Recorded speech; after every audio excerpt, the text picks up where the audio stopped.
Hey, welcome back to Pure Victory Podcast. Matt here, and not Braden here today. I got a way prettier co-host, my wife, Louise. Hi, everyone. Happy to have you here. I'm very happy to be with you. It's good that we're happy to be together, and we are. I've been excited for this for a long time to get Louise on here. I figured it would happen. I didn't know how it would happen, but I figured we'd get you on here. And then lo and behold, you found Elisha and Katie, and you listen to way more of their podcasts than you do ours. It's true. So Elisha and Katie, we love what you guys do with Now That We're a Family. And we're going to talk today about going screen free, going maybe smartphone free, and the wisdom in that, how to do that, and whether or not it's necessary. But thank you guys for being here today.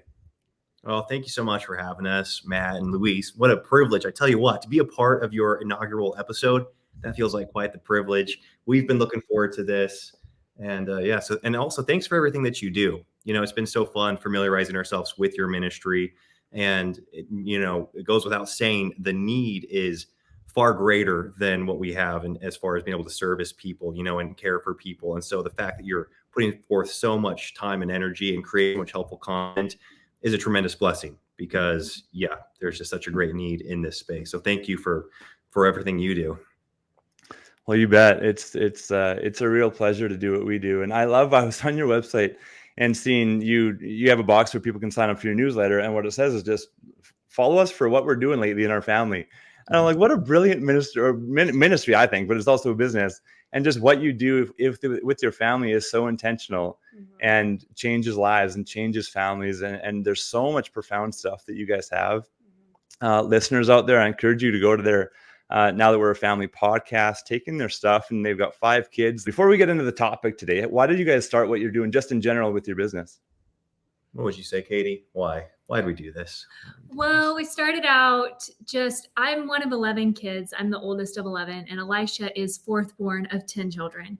And so we both had exceptional experiences growing up, and we didn't realize how rare that was to love your upbringing and want to recreate so much of that until we got married and then started, meeting other young couples. And we were like, wow, we are so blessed to have both of our parents as role models that we were able to see firsthand in the home, raise us and our siblings. And so we originally started Now That We're a Family to share how our parents raised us and what we felt like they did right.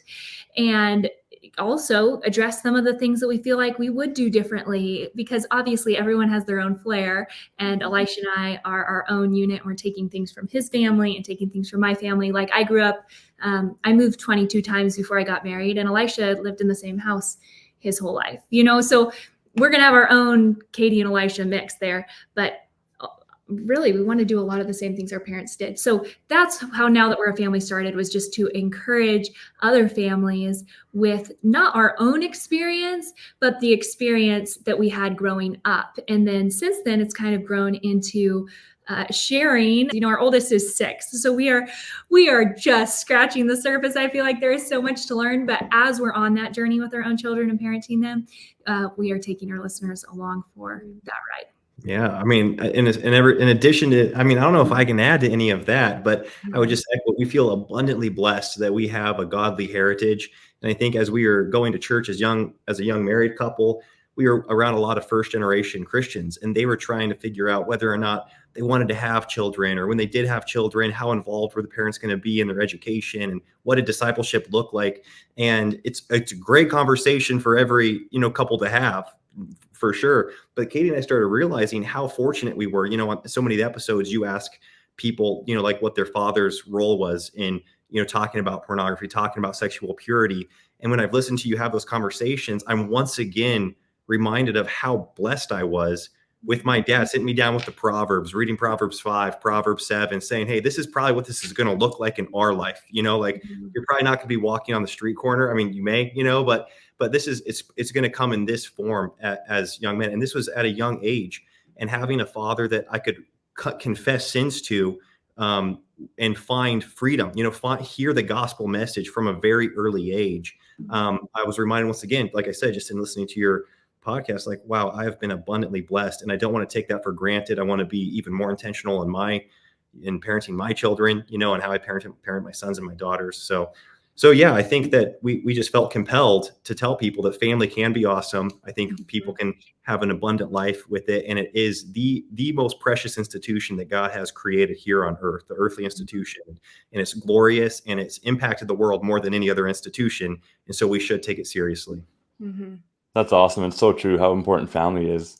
And you talk about sexual purity, and obviously that's what we talk about on the podcast. And so in scripture, it talks about if something causes you to stumble, cut it off, throw it away. It's better to get rid of it than have your whole body go into the lake of fire. And the reality is there's more accessibility now than ever. A lot of the older guys, older generation, they'll look and they'll say like, man, we didn't have this technology and the phones and the devices back in the day. I mean, I've heard it 100 times from guys. I used to have to go to a gas station and buy a porn magazine, and the shame associated with that, it stopped me. Well, now it's not the case. And so from the start of time, sexual sin has been a heart issue. We have to deal with the heart and change the heart and renew the mind. And that's ultimately where transformation comes from. But the reality right now is accessibility is a real issue. And so dealing with smartphones and devices is so important for you guys. I'm curious, just for both of you, and maybe both of you can speak to this because I know Elisha, you did this first, you made the change first, and then Katie. But why was it important for you guys to get smartphones out of your life, and just speak to that process?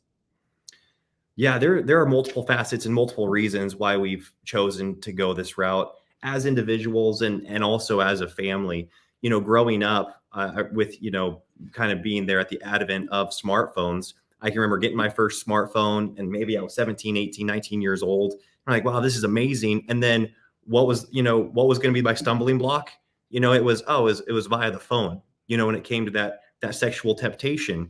And early on, and this was before they were like, everybody had a smartphone. I was like, I don't want this in my life. So I got rid of it, didn't have it for multiple years. And then, I get into real estate, and oh man, you have to have a smartphone for real estate. So I got a smartphone again. And of course, there are countless tools and benefits to having a smartphone. And sure enough, again, I 100% agree with what you said. The heart of the issue, I mean, sin comes from the heart. The heart of man needs saved, and it needs rejuvenated and regenerated by Jesus Christ. And we're grateful for that. But boy, like if you were to ask me when I was in real estate, if you were to ask the question, if you were to stumble in pornography, what would be the access to it? Be like, well, I know for a fact it's going to be via my phone. And so when I got out of real estate, I thought, you know what, like my life would just be so much better in every area of it in regards to, eliminating the temptation, wasted time. And so I kind of cold turkey about 4 years ago said, I think I'm going to get rid of my smartphone. And this was a little sketchy for us because we were running an online business. And actually Katie was like, I feel like I'm going to have to take a lot of the workload here. And she did there for a bit until we figured out some systems around not having a smartphone. And it was one of those things that I instantly felt a quality of life improvement, just in addition to the sexual temptation aspect was an aspect of it. Living with that people talk about like, well, if you had a propensity for alcoholism, and I'm sure every analogy has been used, on your podcast, but people would say this, you wouldn't want to move that guy in above a liquor store. And I was like, what are you talking about? That's not at all the proper analogy. It's like if you have a propensity towards alcohol and you've got an unlimited flask of whiskey in your pocket, that's free, and you can go, and actually it's the type of whiskey where you drink it, it's never on your breath. You can, get away with, consuming it for years and nobody knows. And that's really what the smartphone has provided and introduced to this generation of men and of adolescents, where it's such a personalized device. You can be anywhere and nobody will ever know, and you really start believing this lie that it's just my thing, it's just between whatever, I confess it to God, and I get right. And there are so many lies around that. And so again, I think there are many men that walk free from pornography owning a smartphone. But for me at that point in my life, I thought, if there's going to be a stumbling block, it's going to come through this phone. So I'm just going to eliminate that if I can. Yeah, I think that so often we think of our phones as these necessary evils, and every sense of the word. We get messages all the time, probably daily, saying, well, I would love to get rid of my phone, but, and some of them are very valid things, like as a realtor, you can't unlock your lockbox without your smartphone, right? And there's things that we can do to dumb our phones down and restrict them and not have them be like totally accessible to everything. But I find that often I have the conversations with the stay-at-home moms, because that's why I got rid of my phone. And if you're a stay-at-home mom, like, let me tell you right now, you do not need a smartphone. You just don't. So if you choose to have one, then that's great. We can all make that decision, but it's not necessary. And so if you feel like it's weighing you down, then by all means, get rid of that thing. I really felt like it was, my children were having to compete with my phone for my attention. And I thought I needed my smartphone because, again, we had a business online. I was online daily. I was filming stories daily. And we had to completely rethink we had to completely restructure our business because we got rid of that device. It put a lot of friction between getting content out. But as a result, the things that we really wanted to grow, as far as the podcast and stuff like that grew, we started sharing our life less. And that in and of itself was healthy. And I've just been such a more patient mom. I think a lot of us as women will, our husbands will come home from work and we'll be like, he's such a bum. He comes in, he sits on the couch and like opens the TV or whatever. But it's like, how often are we, I mean, the stats don't lie, for 4 to 5 hours a day are sitting on our bums on the couch, scrolling social media, and watching reels. So I don't know. It was just easier for me to get rid of the phone completely. And that's not always the answer for everybody. Sometimes you just have to have self-control, but sometimes it's just easier to, like you said, just cut it off. It wasn't enhancing our lives. It wasn't. So logistically, though, how does this work for you guys as a business? And even just, we use our smartphones all the time, like all the apps. I know we do Instacart, even just connecting with family, like FaceTime. And music. We listen to music through our phone. Great question. And I love it when people actually ask that question, because you can tell that they're like, wait, this is something that I really want to actually think about. I want to consider this. And Katie, do you want to start?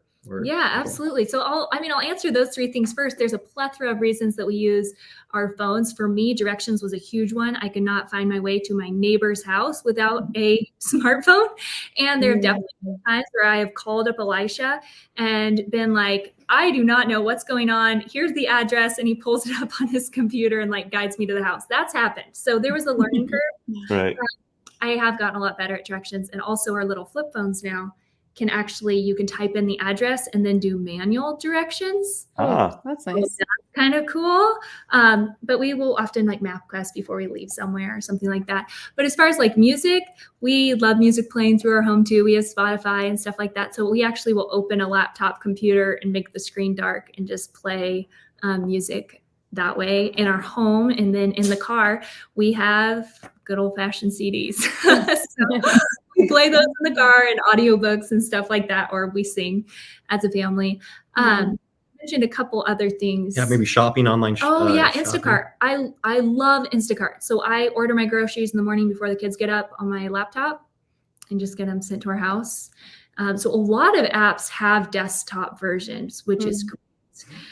There have been very few that I haven't been able to find that way. So we still have laptops. It's just there is that friction between, I'm not logging on and seeing all the notifications right away. I'm able to like have a time and a place to sit down and do computer work. So it kind of separates it from day-to-day life. As far as staying in touch with family, we don't have any family that lives locally. So that's really important to us. And I've never done a great job in the family text threads. Like, do better. We have a point and shoot camera.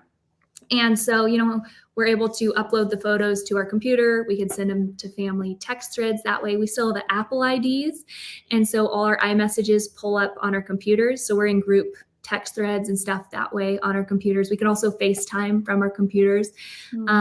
5 kids FaceTiming from a computer, grandma and grandpa is actually easier. Yeah, that's true. Be on the screen. So those are just like a few of the things. It was definitely a learning curve finding the workarounds. And at first it was really frustrating. It was something we really wanted. It was worth it to us. And it just started getting easier and easier. And now I don't I think we're just as efficient, and in a lot of ways more efficient than how we were before. Yeah. And, it was one of those things where we really wanted this. And I contrast that to a few months back, we decided to get rid of our Wi-Fi. We're like, let's see if we can get rid of the Wi-Fi as well. And that we only made it, I think, 6 weeks with that, because stuff was falling through the cracks, like nobody died, but it was getting to the point where it was like becoming dangerous, for our family. Now I'm being a little dramatic, but we weren't functioning very well in life because of things that we had systematized through Wi-Fi. And it was not the case when we got rid of our smartphones, because we felt like our quality of life, literally, there were challenges, but the quality of life improved really from day one, where we just felt the anxiety lowered so much in our home. I still remember, one of the days before I chose to get rid of my smartphone, this was, back, there's negative stuff online, right? There's just negative news. I remember coming home from an amazing day. I loved the day. I was wrestling we had 3 kids at the time. I'm wrestling with my son, and I get a notification. I open it up, and I don't even remember what it was to this day, but it just ruined my evening. It was probably a business thing, an unhappy customer, or, something financially that happened. And I was in a really bad mood. I didn't enjoy dinner. I didn't enjoy my evening with my kids. And I thought about that the next morning, and I was like, what ruined my evening? It was something that could have waited until the next morning for sure. Had I gone into the office and opened my email then, instead this thing hijacked my whole family evening. And that was one of those like aha moments, or those epiphanies, where I was like, I don't know if we actually have to have this in our home all the time. Yeah, I think smartphones make it very easy to do things in the moment. So you can pivot really quickly, and you can just do anything anywhere, because it makes it so easy. That's also kind of the pain of it. And so you do have to really be proactive and think ahead if you don't have that. But it also keeps things in their proper places to a certain extent. And it eliminates the stress of trying to figure out, like, at the airport, you weren't prepared before. So now you're looking up your code or whatever, and you're seeing notifications for other things. And it could just like really increase the stress of the situation. Where now, like, we have to think ahead. We have to have all that stuff ahead of time. So yeah, just not having those little things too in the middle of the day take you off guard. I just snap at the kids so much, where my days are just like a lot more peaceful now. And I think too, you mentioned, running our business online. So we now have someone who uploads our stories for us. And so we film on a camera, and she uploads everything and posts everything online. And so because we are running a business, that is an aspect of our lives. We weren't able to just like delete all our social media. And so, I mean, we probably could, but we didn't want to for the business's sake. So we've kept that around, but had someone else manage it. And so that's been great, because I'm not, filming the kids anymore, and the contents had to change, but that was something we wanted. Yes. I love that. You guys are so intentional about everything. Yeah, you've definitely inspired me and Matthew, and the way you guys do life. I just don't know anyone else like that, and I want to learn from you guys. So, well, it's encouraging to hear you say that, and it's really cool because, I think Katie's has been intentional her whole life. She comes from a very intentional family. I come from an intentional family too.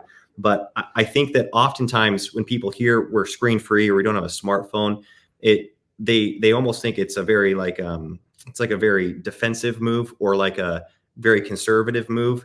And it's funny because we feel like it's, if anything, we do it it's enhanced our life. It's felt like an offensive move. We've become more effective ministers of the gospel. We've become more effective parents. We've become more engaged in our community. And so I think there are many defensive people, especially up here in North Idaho, where, people are just like, hey, get me out of the world. I want to go, in my bunker. And that's kind of fun to talk about sometimes, what I mean, to store all your food and to get your guns and stuff. It's fun to have those conversations, but we still really feel compelled to engage in culture and engage in society, and raise up children that are going to be active and engaging in society.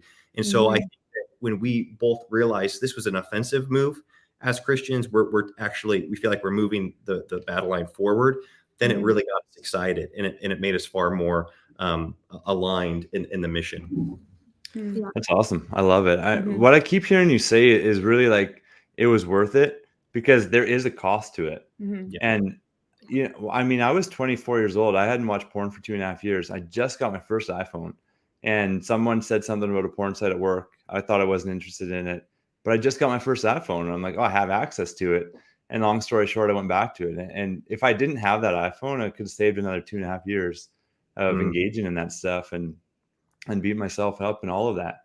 And so what I hear from a lot of guys that we work with is even just putting software on their smartphones or their devices, that's a stretch for people.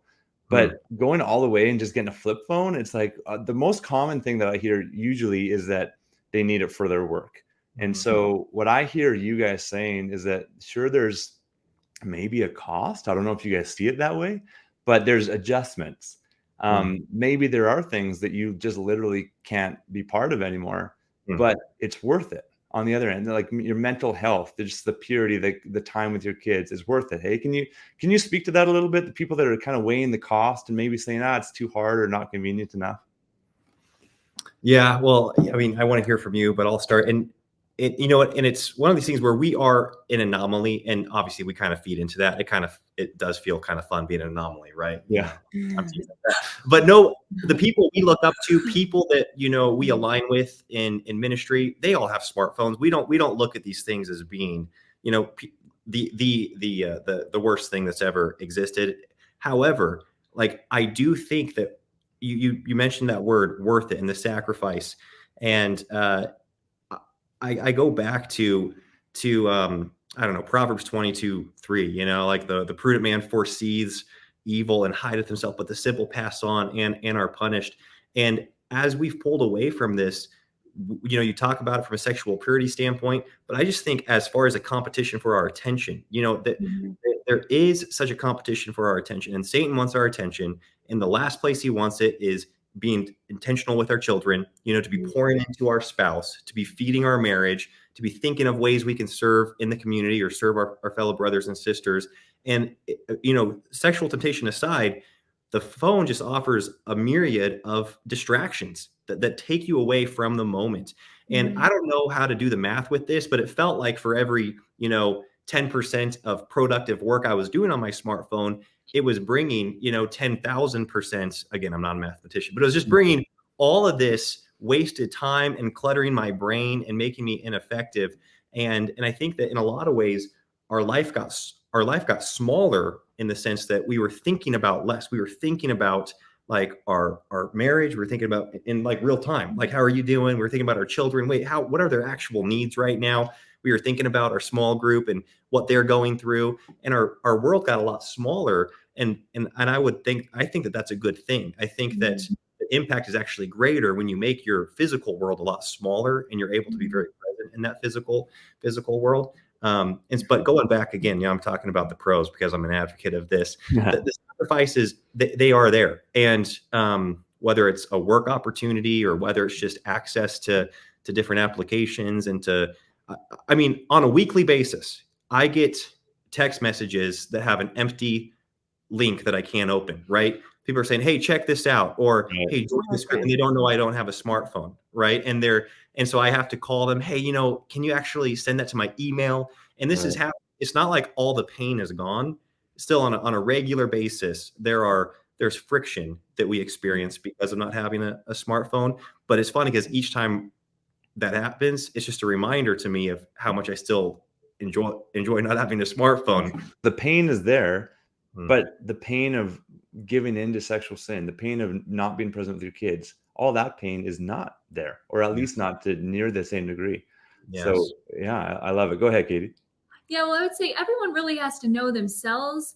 And as far as, is it worth it? Is it not? Well, what are you trading it for? Like if you have a great life and you have your smartphone and you use it, like my sister, she's like it's not a burden for her to have a smartphone. And so it does make her life easier in a lot of different ways. And so I think that's great. But if you're struggling with any kind of addiction, whether that is, you mentioned sexual purity, whether that's just like a wasted time addiction, a social media addiction, a comparison addiction, any of those things, then to me, there's like no excuse for why you wouldn't get rid of it. There's no trade that is better. What you're going to, order groceries easier, but you're going to, sin or, in all these different ways. Yeah. Like to me, it's just like that's the cost doesn't compute to the reward in that for certain individuals. So you have to know yourself. Is it worthwhile trading in, or is it like a great tool that you can use in your life and it's not harming you? That's awesome. And what about you guys as a couple since not having it? Has it been more intentional with time together and your conversations? And it really has increased just our like we've already said it, 100,000 times, just being present with each other. Our living room, our kitchen, our dining room table, they are places of rich conversation and, fun moments that we're actually sharing with one another. And I mean, who knows, never say never, but we don't want to go back. We keep thinking like each year we think something's going to make us go back, where they're like, oh, we're going to have a phone for this, or we might have to have a phone for that. But the longer we're away from it, the more we really enjoy our lives without them, and our marriage and our parenting. Yeah.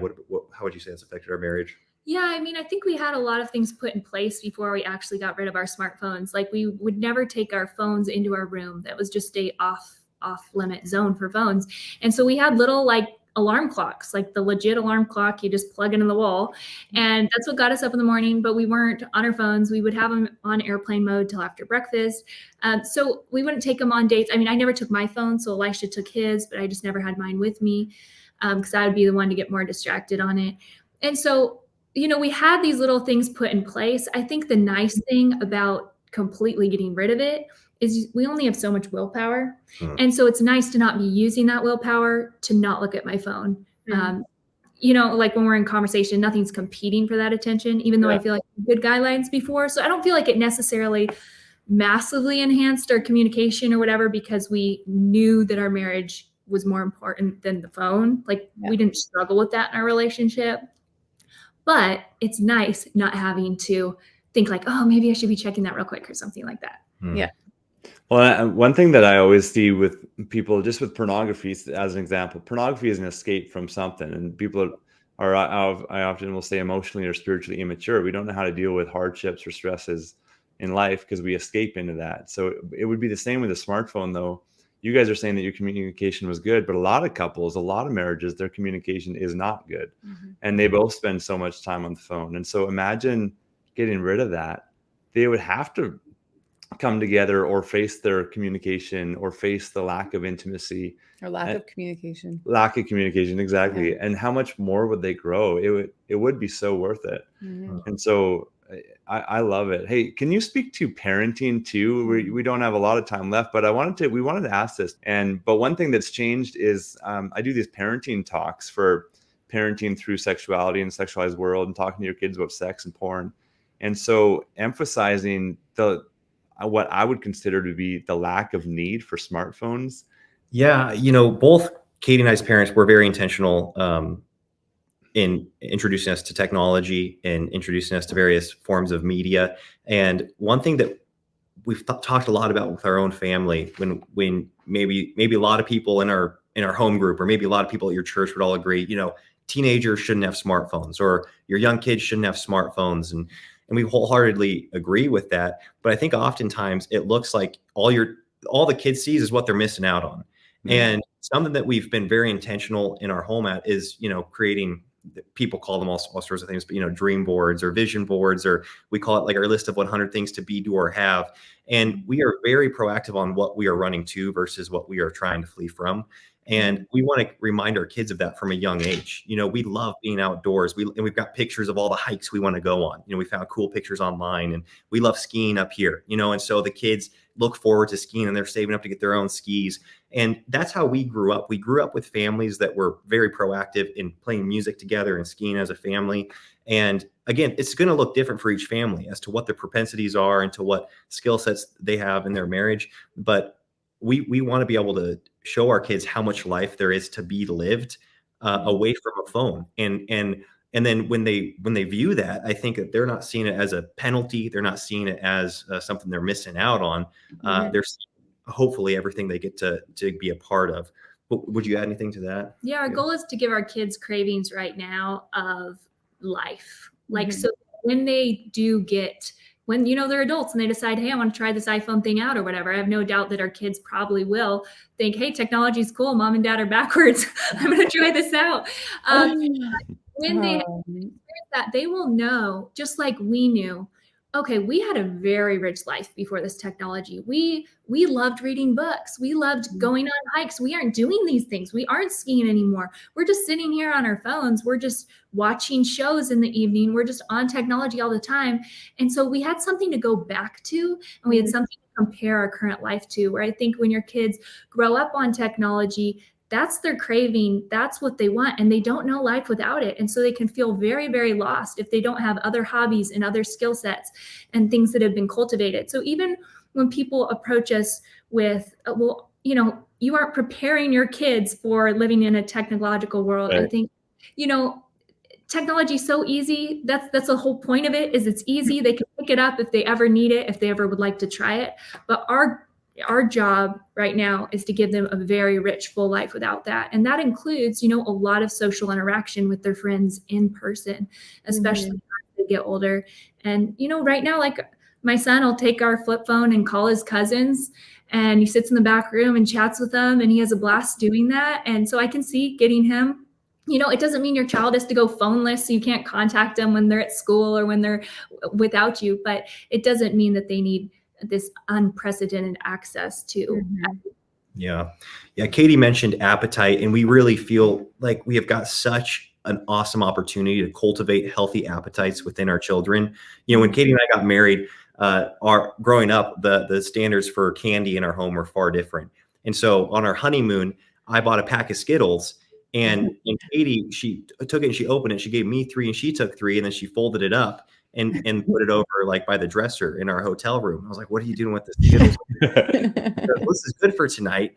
And what are you talking about? But that's a great example of her appetite, her tolerance for sugar. That was it. Just kind of like, this is what I'm used to. And we can do the exact same thing for media with our kids, and with video games, with movies, with everything, where their tolerance for that is very little, and their tolerance and their appetite for rich literature or for outdoor activity is very high. They just got a high tolerance for it, or a craving for that, for healthy things.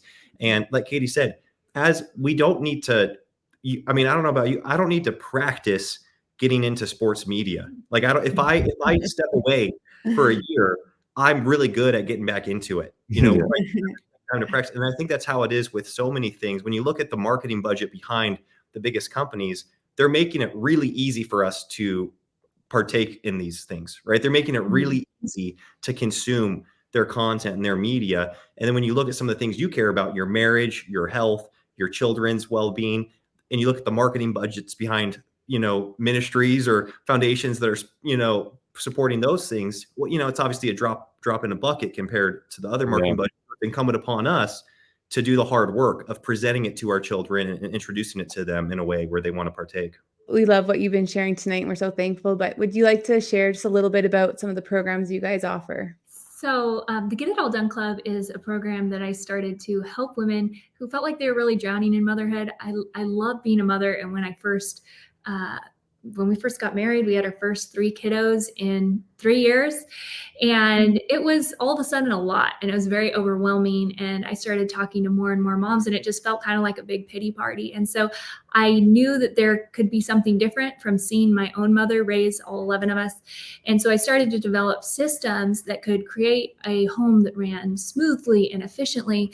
And so I could devote time to the things I actually enjoyed doing, which were my children, hanging out with Elisha, and working on hobbies that were really enjoyable and fulfilling to me. And so that's what the Get It All Done Club is all about, just streamlining life so that life in motherhood does not equate to, dishes and laundry and that never-ending cycle. So a couple thousand women have gone through the program. It's an incredible community of Christian women. And I just feel honored at this point to just be a part of the community. Wow. So, yeah. Yeah, and then I run the Growth Initiative. My program is live coaching. It's 6 weeks long every quarter. And that's for men that are looking to thrive in their faith. They're looking to grow as fathers and as husbands, and to also thrive in their occupation, their career, their ability to earn and provide for their family. And then also taking care of other things that are important to them too, like their health.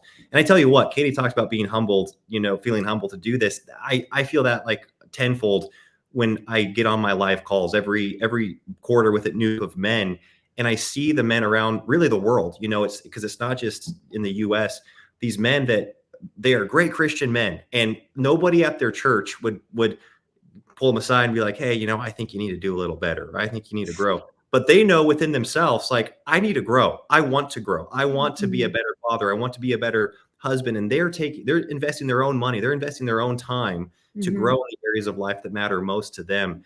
And once again, it's an amazing community, and I get fired up every time I'm with those guys. So I feel privileged and honored to be able to be a part of that as well. Yeah. And then our, one other program that we actually just released this year was with my parents, and it's called Marriage Maximizer, and it's a marriage course. So my parents have been coaching marriages for the last 15 years, and from newlyweds to people that have been married for 20 or 30 years and are dealing with all that baggage from just years worth of not being able to have breakthroughs. And so they've been the biggest marriage mentors in our lives. And so it was an incredible experience to really package their program. My dad shares a lot about his struggle with pornography and the effect that had on their marriage, and how they were able to find freedom and just new trust in that together.